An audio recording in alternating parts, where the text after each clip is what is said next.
নমস্কাৰ আপোনালোক সকলোলৈকে প্ৰফুল্ল অসম ইউটিউব চেনেলৰ তৰফৰ পৰা ইংৰাজী নৱবৰ্ষৰ শুভেচ্ছা জনালোঁ।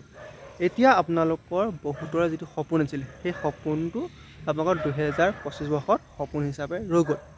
এতিয়া আপোনালোকৰ আজি হৈছে 2026 চনৰ 1 জানুৱাৰী।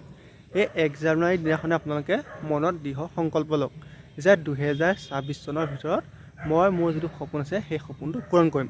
সেইটো লাগিলে যেনেকৈ নহওক আপোনালোকৰ যিকোনো পৰিস্থিতিত পৰি হ'লেও যাতে মই সপোনটো পূৰণ কৰিব পাৰোঁ তেনেকুৱাকৈ নিজকে ভালদৰে সাজু কৰক। এতিয়া আপোনালোকৰ বহুতৰে বিভিন্ন সমস্যা আছে, সেই সমস্যাখিনিক আওকাণ কৰি আপুনি কেনেকৈ 2026 চনত আপোনাৰ সপোনটো পূৰণ কৰিব পাৰিব সেই কথাটো আজিয়ে মনত স্থিৰ কৰক যে মই যিমান সমস্যা থাকিলেও মই সদায় ৰাতিপুৱা 2 ঘণ্টা ৰানিঙৰ প্ৰেক্টিছ কৰিম বা মই 2 ঘণ্টা পঢ়িম বা 1 ঘণ্টা পঢ়িম। সেইটো আপুনি আজিয়ে মনত স্থিৰ কৰক যাতে আপুনি ধৰি লওক কোনোবা এটা কাম কৰি আছে, আপুনি এতিয়া ধৰি লওক গ্ৰেজুৱেশ্যন নাইবা হায়াৰ ছেকেণ্ডেৰী পাছ কৰিছে, আপুনি পঢ়া নাই, এতিয়া আপুনি সৰু সুৰা কিবা কাম কৰি আছে। এতিয়া আমাৰ বেছিভাগেই দুখীয়া মধ্যবিত্ত ঘৰৰ ল'ৰা ছোৱালী, কাৰণ আমি ঘৰত এনেই বহি থাকিলে আমাৰ পেটটো নভৰে, আমি এটা এক্সট্ৰা কামো কৰি থাকিব লাগিব, লগতে নিজৰ যিটো সপোন আছে সেই সপোনটোৰ কাম কৰিব লাগিব। এতিয়া আপোনালোকে ধৰি লওক কিবা কাম এটা কৰি আছে, তেতিয়া আপুনি সেই কামটোত 9টা নাইবা 10টা বজাত যায়, তাৰ আগতে আপোনাৰ নিজৰ যিখিনি কৰিবলগীয়া আছে, আপোনাৰ যিটো সপোন আছে সেই সপোনটোৰ কাৰণে আপুনি অলপ কষ্ট কৰক। আপুনি অলপ সোনকালে উঠক, সোনকালে উঠি পঢ়ক, তাৰপিছত আপুনি ফিল্ডত যাওক আৰু ৰানিঙৰ প্ৰেক্টিছ কৰক।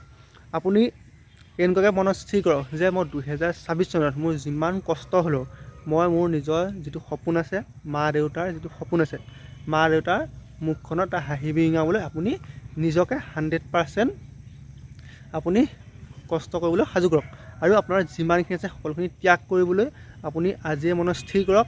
মই কোনো আপোনালোকে ধৰি লওক বিয়া সকাম ভাওনা সবাহ সকলোখিনি বাদ দিয়ক। এইটো কোৱা নাই যে আপুনি একেবাৰে নাযাব, কিন্তু আপুনি যিখিনি নগ'লে নহয় তাত যাওক।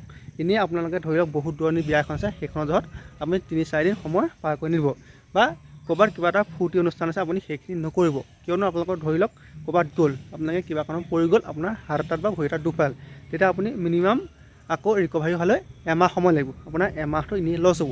আপুনি গতিকে সেইখিনি আপুনি অলপ এৰাই চলক। আজিয়ে মনত স্থিৰ কৰক যে মই কিছুমান বিয়া সবাহ সকাম ভাওনা বা আপোনালোকৰ থিয়েটাৰ মই সেইখিনি অলপ কমাই চলিম। আপোনাক একেবাৰে নাযাবলৈও কোৱা নাই, আপুনি অলপ চাব কিন্তু আগতকৈ কমাই দিব আৰু লগ বন্ধুৰ লগত ঘূৰা পকা কৰা সেইবোৰ অলপ কমাই দিব, কাৰণ আপুনি 2026 বৰ্ষতো নিজক 100% দিম বুলি স্থিৰ কৰক আৰু নিজৰ যিটো সপোন আছে সেই সপোনটো পূৰণ কৰিম বুলি নিজৰ মনত দৃঢ় সংকল্প লওক আৰু আপোনালোকৰ যিটো সপোন আছে, মা দেউতাৰ যিটো সপোন আছে সেই সপোনটো পূৰণ কৰক।